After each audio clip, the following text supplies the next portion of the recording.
Welcome to FTMO Performance Talks, the podcast about trading performance for serious traders. I need to have a trading plan. I need to know what I am doing and why. Yeah. Otherwise, it's like building a house without knowing where you should put the brick. So you just decide to put it somewhere and hope for the best. Maybe you will use the proper amount of bricks, but are you going to end up with a house? Most likely not. Or it won't be very high quality. Nah, absolutely. If you don't do things effectively, then there is no point in doing them. And I know that when you start with something, you won't be excellent from the beginning. It requires time. In 3, 2, 1. Hello everybody and welcome back to another episode of Performance Talks. I'm Michael. And my name is Nelly. We are FTMO coaches and together we make Performance Talks, a podcast dedicated to everything around trading psychology and coaching sessions we do with our traders. I hope that you are looking forward to today's episode because this time we have decided to talk about the most frequently asked questions by our clients. Michael, tell me, what is the most frequently asked question you get from your clients? I guess that I can't say that there is any number one question I get. As you know, the sessions are unique and different every time. But there is definitely a couple of questions I'm getting on a regular basis. One of them is, what is the worst mistake traders make? Oh, I also get this question pretty often. Do you think there is any universal answer to it? Of course, it's very difficult to answer this question because same as in trading, there is no right or wrong approach when it comes to the worst mistakes. It's just based on my own opinion. However, lots of mistakes are happening from one reason, and it's actually quite simple. What I believe is that the reason behind many mistakes is that traders don't take trading seriously. I'd say I agree and understand where you're heading with it. But could you please specify that to our listeners? I mean, what does it mean for you not taking trading seriously? Well, imagine that you have your daily job, you have some duties and responsibilities, so you do that because you don't want to lose your job or because you don't want to get bad feedback from your boss or your customers. So logically, you do all the tasks and actions you're supposed to do so you get what you want. Yeah, But in trading, it can be tricky because indeed. it is because it just doesn't look like a regular job at the first glance. From the outside, it can seem so easy. Basically, everyone can download the platform and start trading from his comfy sofa while watching favorite Netflix show. Yeah. And the thing is, you are not accountable to anyone. You can do whatever you want, whenever you want. If the markets are open, of course. So if you decide to derail from your strategy, no one knows about it. No one is looking from behind your shoulder. So I think that those things just add to not treating trading as a serious business. I wouldn't say it better. Till you really get into it, you can have these biased, unrealistic expectations. Trading still has this kind of stigma from the outside world. Easy, quick money, right? And if you perceive it this way, and quick money is your only motivation why you want to do that, then it will be very difficult for you to start taking it seriously. Plus, during that initial period, when you don't take it seriously, there is a high chance that you develop bad habits. Yeah, because the habit is a habit no matter if it is good or bad. And because you make the habit by repeating the same thing over and over, you will most likely develop bad habits if you don't follow healthy routine. And then it just takes enormous effort to remove those bad habits. It's like when you go to the gym and you exercise just by yourself, not having enough knowledge of how you should do it correctly. This is actually my own experience. So you learn to do it a bad way when you would hurt your body rather than make it stronger. And I remember how my personal trainer was annoyed when she saw me how I'm doing squats, hurting my knees. And she was like, I just wish you'd never exercise by yourself before you met me. It would be much, much easier to teach you everything since the beginning rather than teaching you now what not to do and how to do it correctly. It was really difficult for me to learn it properly as I already developed those bad habits, And that's the thing, because it's the same everywhere. There is no difference if you trade or if you go to the gym or do something else. If you create a habit, it takes time to develop it, and then it also takes time to remove it. Another thing is that if I want to start any business, I need to have a business plan. And again, same thing is true for trading.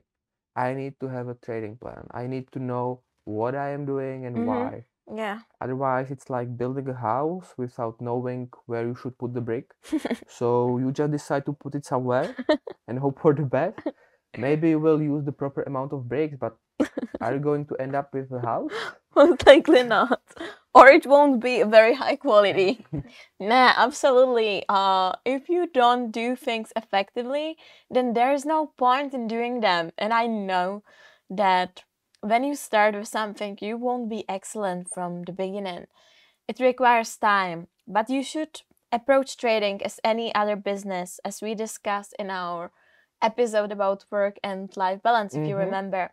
And that is actually leading me to another frequently asked question, which is, what does distinguish those traders who are consistently profitable from others?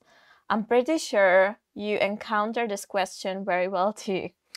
Oh yeah, I get it quite a lot. But I'm more interested in what are your ideas about this? Thanks. Well, I'd say from my experience and from what my clients have shared with me so far, that it is exactly about having that precise plan, treating it as any other business. From what I can see, and these traders are very strict with their daily routine. They are very disciplined and loyal to their strategy. They are systematic. They do not take anything personally, but rather they would try to find out about those errors and they would review everything regularly. They have high level of self-reflection, and when it comes to losses, they perceive them as a necessary cost, as some kind of an expense which you must pay in any other business, right? I mean, you will always have some expenses, right? True, totally true. Being only profitable is just a utopia in all fields. You must sacrifice something if you want to get the results, and they are prepared to do so. I just can say that I see similar things as you mentioned if I look at long-term profitable traders. Anyway, I have some things I would like to add on this. The biggest difference is with accepting responsibility for the actions. And I will just explain what I mean. Okay. If I'm dealing with professionals, exactly as you say, even if they do make some mistakes, which everyone does from time to time, they are well aware of what has happened. So then during the session they say, yes, this was a mistake because I thought the market is going to do this or that, etc. On the other hand, when I start to work with someone who may not be that experienced as a trader, I often get the response like, everything was going as I planned, but then the FOMO took over, or that I self-sabotaged. And from psychological perspective, for me, it's nothing more than not accepting responsibility for the actions. Because if I truly accept responsibility for my actions, if the trade is going against me and hit my stop loss, I am accepting the result. Because it's a consequence of me placing that trade, and I'm willing to take the responsibility. Well, but are you saying that if someone says that they FOMO'd into the trade, then it is not accepting their responsibility? I mean, that there is a difference when I say that I entered the trade because I was afraid that I would miss the opportunity, or when I say that FOMO took over, because in the first case, it's me who entered the trade, whereas in the second, I say that it was a FOMO. And of course, I know that it's extremely difficult and unpleasant to admit that it was me who made the mistake, but if you think about it, who presses the buy or sell button? Mm, I understand what you are saying, but I wouldn't say I can 100% relate.